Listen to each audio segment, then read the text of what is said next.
நாகையில் கடந்த சில நாட்களாக வெயில் சுட்டெரித்த நிலையில் தற்போது பல்வேறு இடங்களில் கோடை மழை பெய்து வருகிறது. இதனால் வெப்பம் தணிந்து குளிர்ச்சி நிலவுவதால் பொதுமக்கள் மகிழ்ச்சி அடைந்துள்ளனர். கூடுதல் விவரங்களோடு செய்தியாளர் லெனின் இணைப்பில் இருக்கிறார். லெனின், வணக்கம். நாகையுடைய எந்தெந்த பகுதிகளில் எப்போதிருந்து மழை பெய்து வருகிறது? முழு விவரம் என்ன?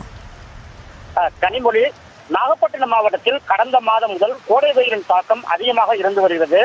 இதனால் பொதுமக்கள் வெளியில் தலை காட்ட முடியாமல் வீடுகளில் முடங்கி இருக்கும் சூழ்நிலை ஏற்பட்டுள்ளது. இந்த நிலையில் நாகை மாவட்டத்தில் கடந்த வாரம் முதல் சில நேரங்களில் மதிய நேரங்களில் அவ்வப்போது கோடை மழை பெய்கிறது. இந்த நிலையில் இன்று காலை முதல் வெயில் குறைந்து மேகமூட்டத்துடன் காணப்பட்ட நிலையில் தற்போது இடியுடன் கூடிய திடீர் கோடை மழையானது வெளுத்து வாங்கி வருகிறது. குறிப்பாக கீழ்வலூர், ஆலியூர், திக்கல், தேவூர், தாக்கலணை, கூத்தூர், குறுக்கத்தி, வெண்மணி, அணக்குடி, வலிவலம், தலைஞாயிறு, வேதாரண்யம் உள்ளிட்ட பல்வேறு இடங்களில் தற்போது கோடை மழை பெய்து வருகிறது.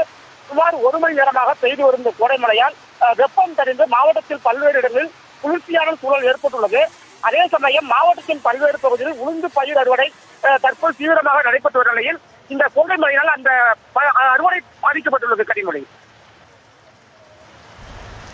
கூடுதல் விவரங்களுக்கு நன்றி லெனின்.